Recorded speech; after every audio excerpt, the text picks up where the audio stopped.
Hey, what's up everybody? It's Julius DeBerry with Majestic Studios, and today I've got a video that I hope you guys find useful. It is going to be a video kind of talking about my thought process as far as the Roland Fantom 8 versus the Roland Fantom 6. And it's not really a versus, but it's more so a video just kind of detailing my mindset as far as which of the two keyboards fits my needs and my uses more.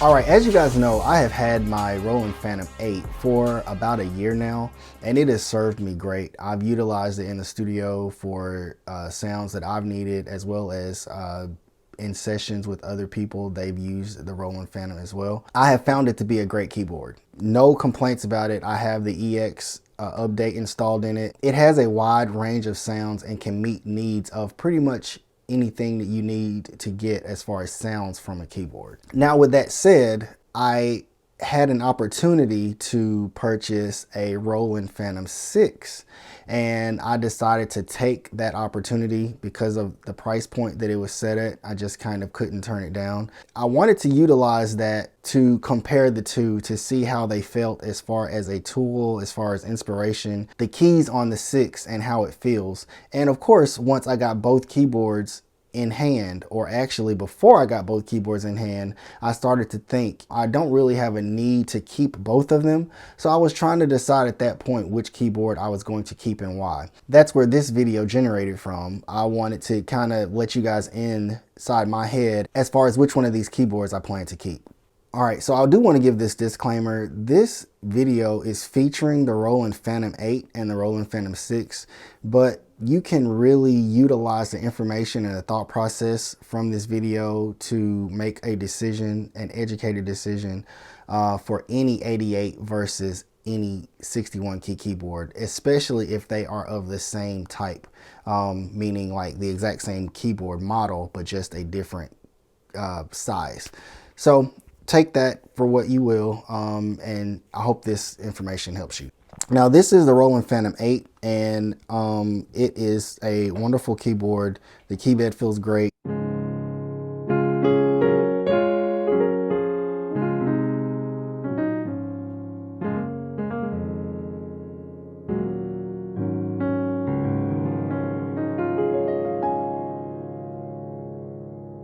Great keyboard. And this is the Roland Fantom 6. It's also a great keyboard, but the keybed feels significantly different, and that is going to be the real difference in the two keyboards.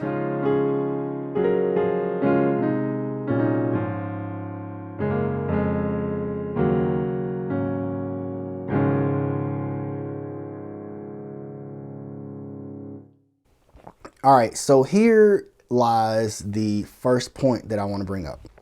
So the first question I think that you should ask yourself is, what sounds am I going to be playing the most?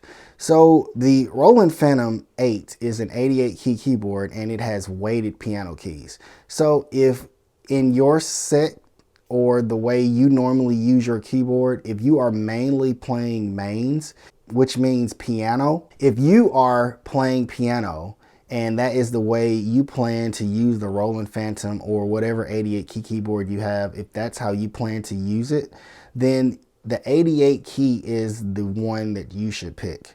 And the reason I say that is because it has weighted keys. It's going to feel the most like a piano and give you that touch response that you're used to from a real grand piano. All key beds are not the same. Some of them feel significantly different than others. But if you find an 88 key keyboard that you like the way it feels, and you like the response and the touch and the way the weight feels under your hands, then the 88 key version is the keyboard that you should pick. Now, on the other hand, if the keyboard sounds that you play in your band or in your studio, if you're mainly playing auxiliary sounds like synths, strings, bells, and even EPs to a certain extent, or even organ sounds. If you're going to be playing organ sounds from your keyboard, The 61 key version may be the better keyboard for you because it is lighter action because of the way the keys will feel under your hands. It's not as heavy. You can do synth lead lines and solos and things like that, and the keyboard will respond a bit better to you versus an 88 key weighted feel. Okay, the second thing is going to be the size and the space. Now this has a couple of different parts. So the first thing is the amount of space in your studio, or if you're performing in a band setting when your complete band is set up on stage. Now, if you guys are normally in very cramped situations where you don't have a lot of space, then of course the 61 key version is going to be better suited for you. Depending on how your studio is set up, you may not have the space to fit a full 88 key keyboard because they are very large. In your studio space, the 61 key version may be better for you as well. Now, with that said, also, as far as gigging is concerned, the 88 key weighs significantly more than the 61 key in most situations with most keyboards. So if you have a team or a staff that carries your equipment, then of course the weight may not matter as much to you. But if you're the person that has to lug the keyboard in and out of venues, up and down stairs, just depending on how the venue is set up, then that might not be an ideal situation for you. It takes a significant amount of strength to be able to pick the keyboard up and wag it around from place to place. So that is something that, your miles may vary. It may not bother you at all. But for someone like me, I used to pull keyboards in and out and having to move them all around all the time. And it's just something that having an 88 key keyboard that weighs what this weighs, it's just not a fun situation. And then once you add a flight case or a case to the situation, it makes it even more heavy.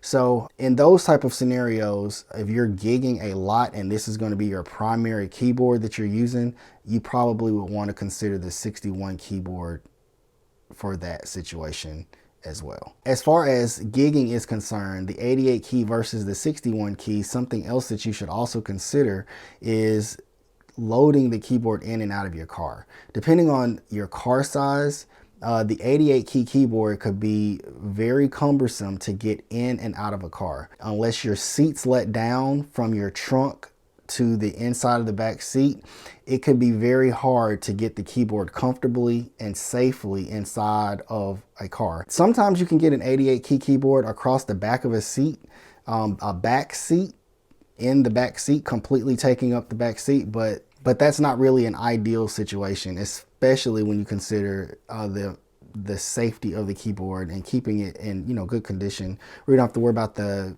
doors bumping the side of it and all of that kind of stuff. But with the 61 key keyboard, you can fit that in your trunk. You could also lay it across the back seat, and that's in a case as well.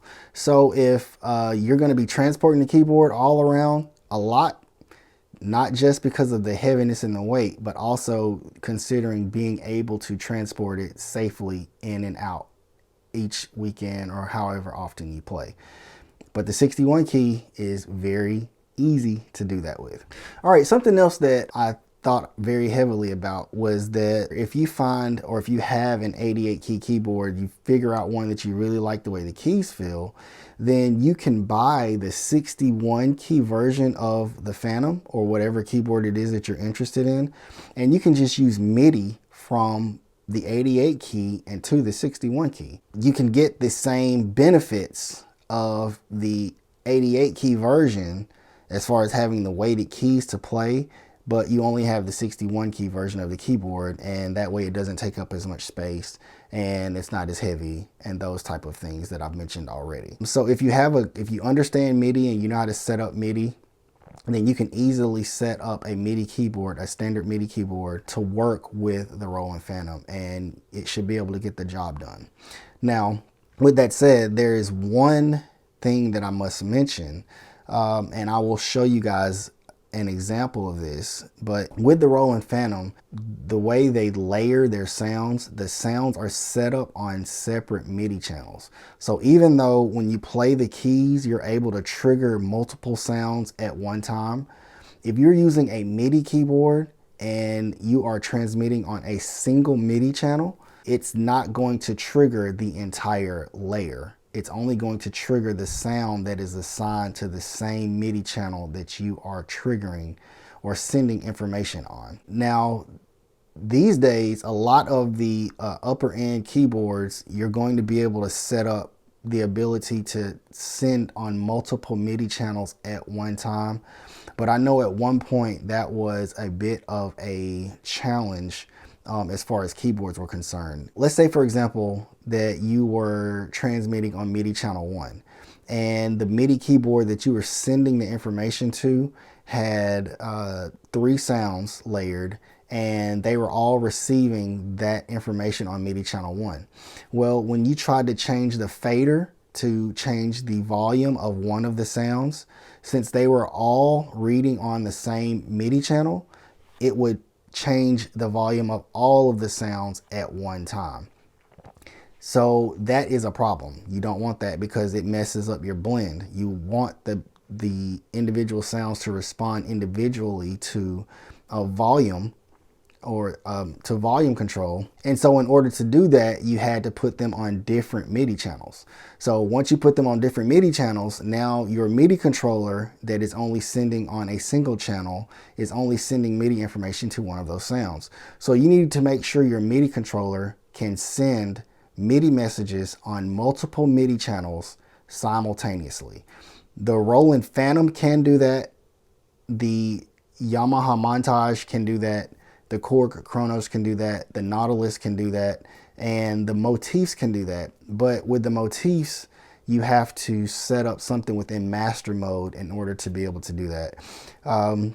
But with the Phantoms, it's not very hard to set it up in the Phantoms. I'm probably going to make a different video showing you guys that, so I don't have to bother you with technical things today as far as watching me set up MIDI channels. But I wanted to mention it because it's something that you should consider if you're planning to use a 61 key keyboard and controlling it via MIDI from another 88 key keyboard, especially the Roland Fantom. Then the last thing that you should consider is the pricing. So generally speaking, 88 key keyboards are more expensive than 61 key keyboards. So depending on your budget you have allocated to making the purchase, you have to consider that the 88 key is going to be more expensive, and it's going to pretty much do the same thing that the 61 key is going to do, except it's going to have weighted keys.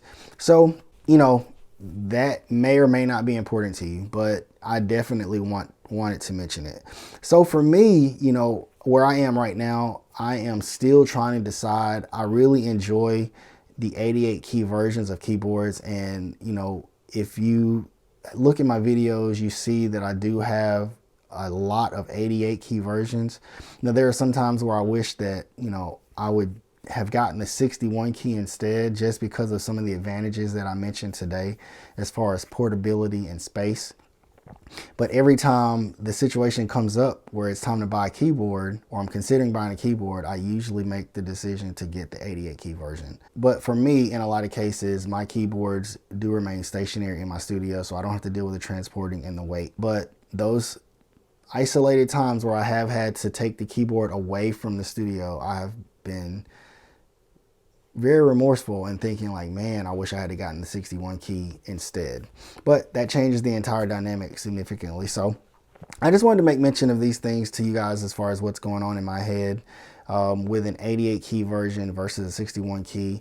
I think the 61 key Phantom looks really cool with the way they laid it out, the amount of space. As far as the buttons, there's not a lot of wasted space on the keyboard. 88 key keyboards tend to have a lot of extra room on the actual panel where you can sit mouse pads and keyboard, typing keyboards and stuff like that.